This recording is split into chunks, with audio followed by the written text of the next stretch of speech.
I've got to throw my castle away.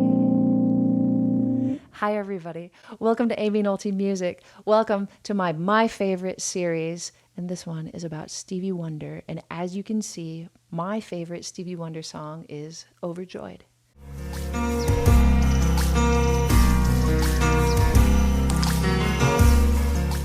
It was really hard for me to choose a favorite Stevie Wonder song because Stevie Wonder is just one of the greatest songwriters of our time.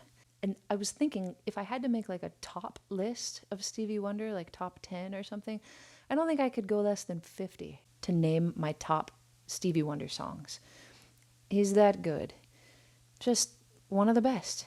Oh, and I want to tell you too that we're in a brand new room today, like you didn't already know. Yeah, this has been my daughter's room, and the Rhodes, the 73 Suitcase Fender Rhodes, has lived in this room for a long time. But after she moved out and went to college, I painted it. Well, she painted that tree. We kept it. And you'll see, like, I painted everything my favorite color, midnight blue. And I think I'll use this room from time to time now, so I'm excited about that. Oh, and my son Louis made me artwork. So cool. I want to walk you through Overjoyed and tell you all of my favorite things about it. The song is brilliant.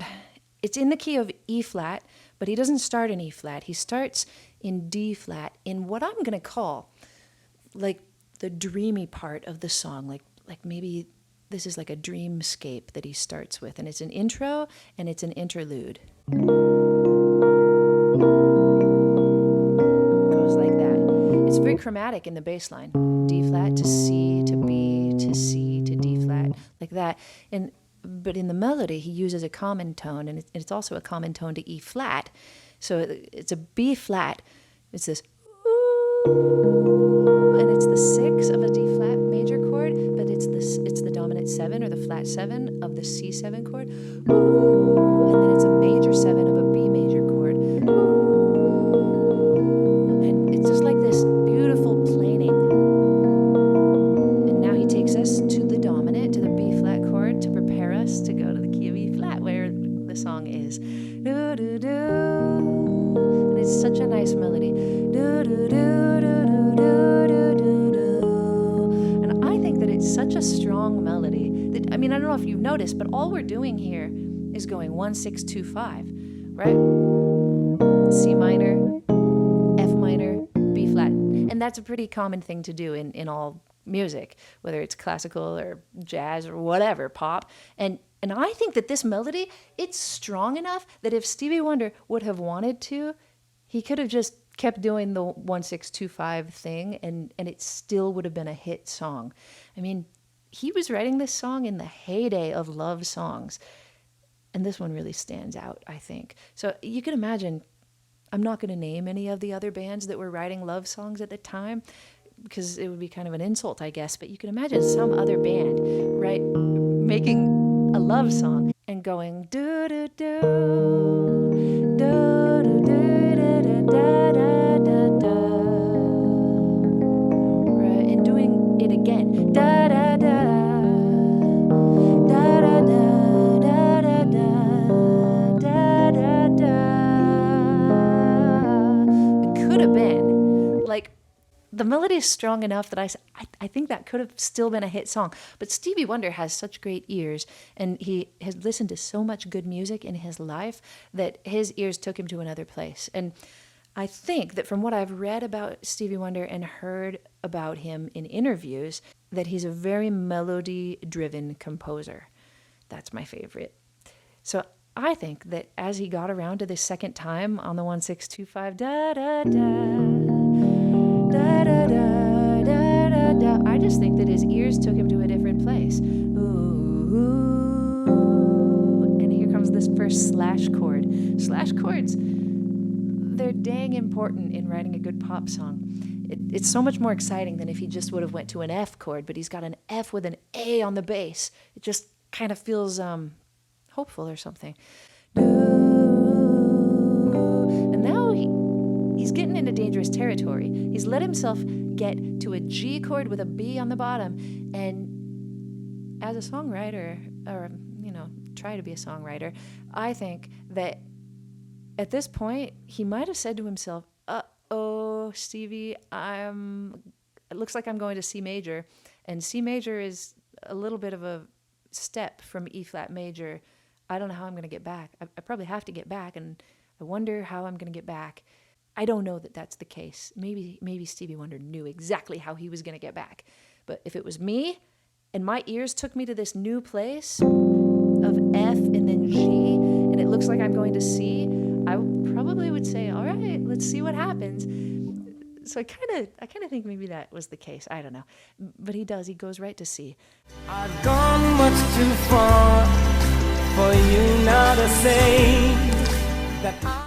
Da, da, da, da. And he uses all these beautiful color tones. 9, tonic, major 7, 6. Do, do, do, do, do. So he totally lets us be in the key of C for a little bit. But then he does find a way to bring us back. He uses the exact same note that he was just on in C major, but changes it to C minor. Da, da, da, da. Changes the line just a little bit. That I've got to throw. To take us, an F7, it was close to C major, right? But now it's like the 5 of 5. It's like the 5 of B flat, which is going to happen right here. And right back to E flat. So that's brilliant. My castle way over dreams. But I want to talk about the lyric, because for me, the lyric is one of the main reasons that this song is my favorite. He calls it Overjoyed. The song is called Overjoyed. And he uses the word over throughout all of the song I think to bring some continuity, some cohesiveness to the song, and that's brilliant. But the way that he uses the word over sometimes is, it's different. I had to go look it up because the word over has so many different definitions. And when I played this song for my 2 boys, Charlie and Louie, I asked them to tell me what they thought about the lyric, just because I was looking for different perspectives. And they each had their own ideas, but Charlie said, why does he say over you? He's like, it seems like he's in love with her, but why is he over her? And he does say that later on. He says over you more than once. And so I looked up the definition of over, and Webster's Dictionary has it buried. It's way down there, but it can mean because of or with respect to. So almost like you're saying, I'm crazy over you, about, right? It can mean about, but that's how he's using over you. Overjoyed is a cool word. It's one word, right? And I don't think that it means too much joy. I think it means close to too much joy, like it's just coming up, like you're full of joy. But it's not the same as like overdone, or like we would say for food, right? If something's overdone, that's too much. I don't think overjoyed's the same way. And another cool thing is that I think he basically makes up a word, overloved. He tells her later on that she could be overloved like he is. And so I kind of think that's, I asked my husband his opinion, and he said, no, I think you're on the right track, Amy, but I think overloved should be one word, just like overjoyed. And he said, I think Stevie Wonder made up his own word. That's so cool. But he says over time in the beginning, in the first verse. So that's kind of, again, like with respect to or about, I think, like about all this time or something. And then he talks about his dream. He talks about how he's been building this castle of love in his mind, and it's for 2, but he didn't never tell her about it. He said, you didn't know that you were the reason. And what a cool idea. What a neat idea for a song, to have it be about this dream that you've built up inside your own head and never even told the person about. I think that's brave. I think that it could come across as a little stalker-ish or creeper-ish if you didn't do it right. But it doesn't have that, not even 1 ounce of it to me at all. And he's telling her, he says, I've come much too far for you to say that I've got to throw my castle away. He's saying, look, this dream that I've built up, it's gone a long ways. I've got some ideas about where our future's going, and it's really too developed in my own mind for you to tell me that it's not going to be able to happen. And then he says, over dreams. Over dreams, I have picked out a... So again, I think about dreams. I've picked out my perfect come true. That's a cool phrase. Though you never knew it was of you I was dreaming. Then he brings up the Sandman. Like he's totally going off with this dream idea. And it's brave too, because not only was he a little creeper-ish in the first verse, right? Like with this whole grand scheme of how he thinks things are going to go, but he's building on it even more now. He's saying, and I've got dreams, and let's even talk about the Sandman. The Sandman has come from too far away, and that, I think that's just cute for you to say, come back some other day, right? And then we get to the bridge, which I haven't talked about yet, but this is the part of the song where he pleads with her, and he says, and though you don't believe that they do come true. And we don't know why she doesn't believe that dreams don't come true, but we get the feeling here that there's something in her past that maybe makes her mistrusting or unable to believe in or have faith in a dream. And the way that he approaches this idea is with this ascending major line. Da-da-da-da-da-da. And that's, to me, it just takes care. Like it's taking care of her. Like he's like approaching it gingerly, and also he's hopeful about it. He's like, and if she can get there, how good is it going to be, right?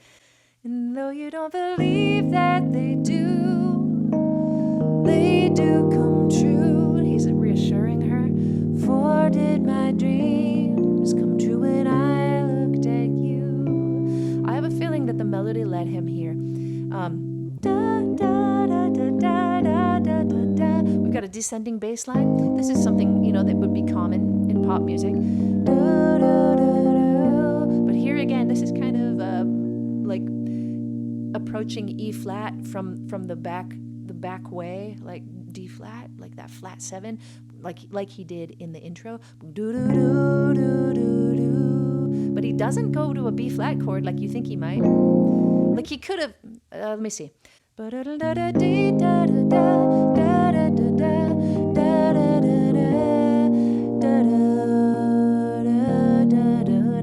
he could have just gone back to E flat. Probably still would have been a hit song, but he did something more.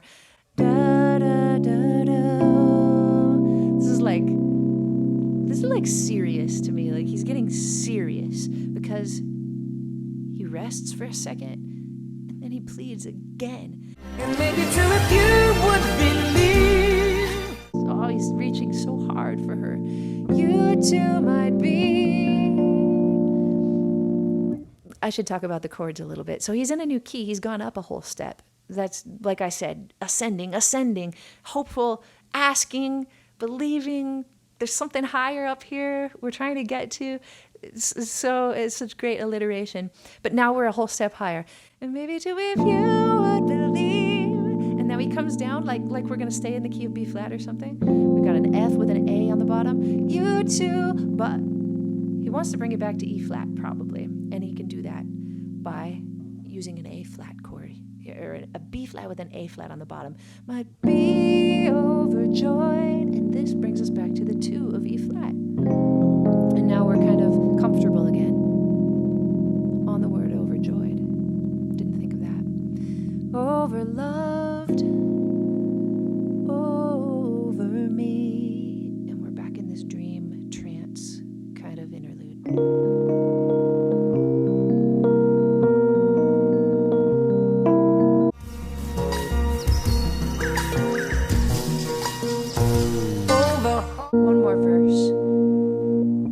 The word over again, cohesion. Really, really smart songwriting skill to have cohesion like that. In an interview that I saw by Stevie Wonder in 1984, I think, he says that he usually writes the melody first, and that afterward he goes through drafts of lyrics, or lyrics come to him a little slower. So that's my idea about this, is that this song was totally melody driven, And you can tell just because how beautiful the melody is and how it takes you to so many places. And maybe he carefully crafted the words later. That's my gut feeling. Sometimes my gut feeling's wrong, but I mean they're too perfect and wonderful, I think, for him to have come up with them on the spot or something. Maybe he did. I'm glad, so glad that Stevie Wonder is still living. Maybe that question can be answered. Anyway, on the tiny little chance that you might ever watch this, Mr. Wonder, thank you. And back to over hearts I have painfully turned every stone. I think he's going back to all those previous relationships. He's looking back. We've been there, right? We've all looked hard just to find I had found what I'd searched to discover. And again, he brings it back like it was at the beginning. I've come much too far for me now to find. He uses find because we're talking about searching and turning over stones, right? That's really nice. The love that I'd sought could never be mine. And he uses this second half of the verse every single time to tell her, I've done a lot of thinking about this, and really it's too much for you to tell me it's not going to happen. Every time he gets to the second part of the verse, that's what he's talking about. Smart songwriting. And again, we've got the bridge. And though you don't believe that, and it's beautiful, right? It's beautiful. But this time when we go to the bridge, he takes us even further. Right? They do come true, for did my dreams come true when I looked at you, and maybe too if you would believe. Again, just to remind you that we're in the key of B flat. You too might be overjoyed, overloved, over me. I think Stevie just wanted to, sorry for just calling him Stevie. Sometimes I feel like I know him. I think that Stevie Wonder wanted to reach even further. One final plea, and so he takes us into an even higher key. And so what he does is now he actually, it's like he starts the bridge again, but he does it in the higher key in B flat instead of A flat. And though the odds say improbable, and we don't know why it's improbable, we don't know what's going on with them. What do they know? Yeah, they don't know. For in romance, all true love needs is a chance. That's all the same as his bridge, just in the key higher. But here he takes it to the even higher key, which is a whole step from B flat. We're in the key of C major. And maybe with a chance you will find you too like I. Overjoyed, over love, over you.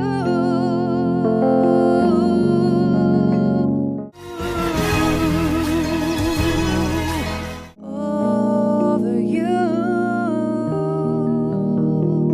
I won't overanalyze to death the ending. I just really like it. He ends the song by saying, and maybe with a chance you may find you too, like I, overjoyed, overloved, over you. And then he says again, over you. And I think that's to bring, to me, it's to bring everything back to her. This whole thing's over her. It's all because of her and about her. And that drives it home at the end for me. I'd love to just play you out by playing my Overjoyed and say thank you to you for watching, and thank you to the great Stevie Wonder for writing this song and hundreds of other great ones. Thanks for watching Amy Nolte Music, everybody. I'll see you next time.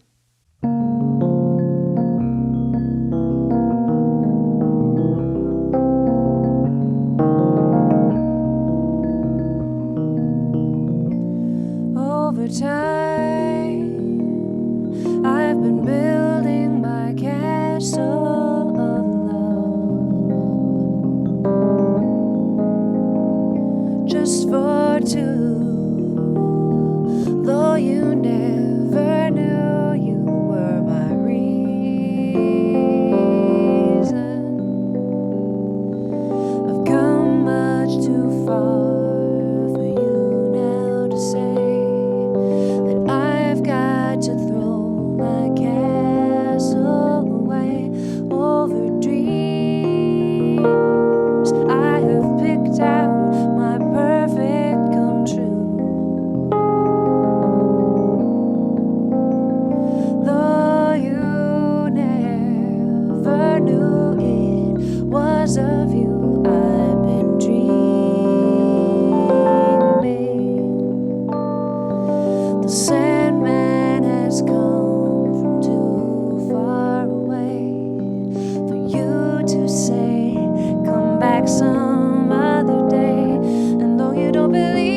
hearts. I have painfully turned every stone just to find I had found what I sought to discover.